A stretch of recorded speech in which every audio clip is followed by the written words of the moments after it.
almost at the den now. You might recognize this little track, a little winding road down to the den itself. Really hoping we see some of them, just because they have been very scarce. Most of the youngsters are getting bigger as well. They're starting to explore a bit further.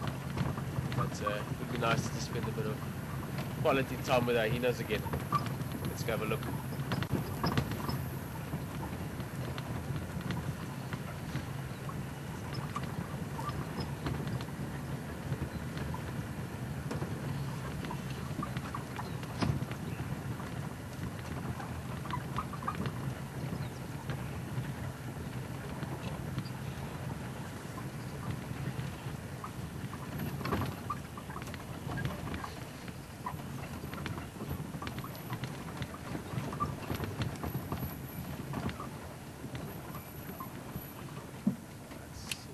Very quiet. Again, looking at that main sort of front patio, if you want, to the den and the main entrance there.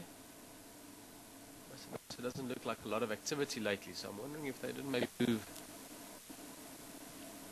There's one or two other old den sites as well. Some of them outside of our the area we traverse. I was going to say our territory, it's a little bit overstated that way, but the area we can move around in. There's also one or two within Djuma. We'll check them either later tonight if we make it that far towards the western side, close to Zoe's Road. There's an old den, we can go check that out.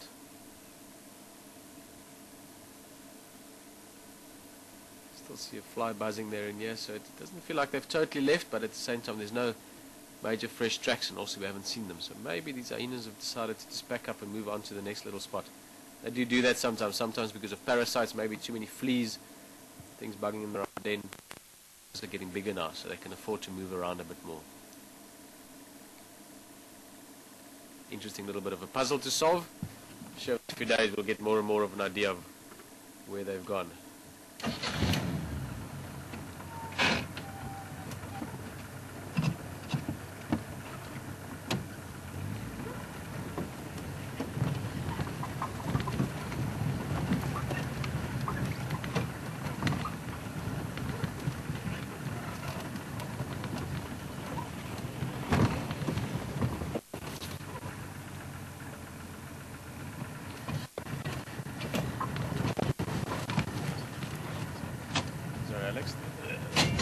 The car is not working with us today.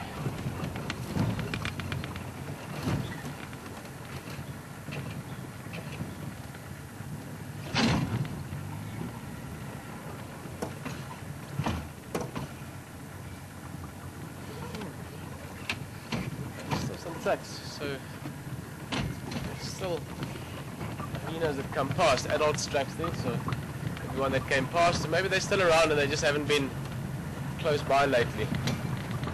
Like I said, over the next few days I'm sure that puzzle will be resolved.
back in the vehicle, just had a little leg stretch.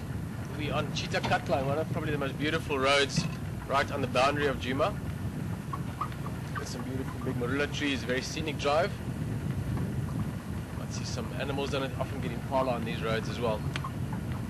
So a question that came through from Penny and Bobby Legg, and some nice questions from you guys before. Just asking about impalas and the whole sort of almost contention sometimes that exists between animals being able to hold back their babies or have the babies early depending on rains and conditions. And it is one of those things that even over the years in guiding, you get various sort of opinions on it and understandings of it. I'll tell you my sort of the best understanding I've been able to gain from it, and that's not just from my own sort of thinking, it's also from what I've read and having spoken to people that are more specifically into animals, sort of research, mammal specialists and so on. Basically, the way I can explain it is that it's not that they can just decide, oh well, this season it's very dry, and we're going to have our lambs a month later because we're going to wait for rain, or this year there's a lot of rain, we're going to have our babies months early. Like Penny and Bobby were suggesting, gestation period is fairly fixed. Obviously got a fetus that's developing at a certain rate, and when it gets to a certain size it has to be born, same as with humans. But there can be a slight variation. Let's say it is very dry, or let's say there's a predator in the area at the time, and or a big thunderstorm that's raging for a day or two. Females can sort of delay the birth slightly, so sort of let's say a couple of days either side of the exact due date. So if you had to have with impala, it's about 6.5 months or so. I don't know the exact number of days, but about 6.5 months. So they could have the little lamb a few days earlier or later from the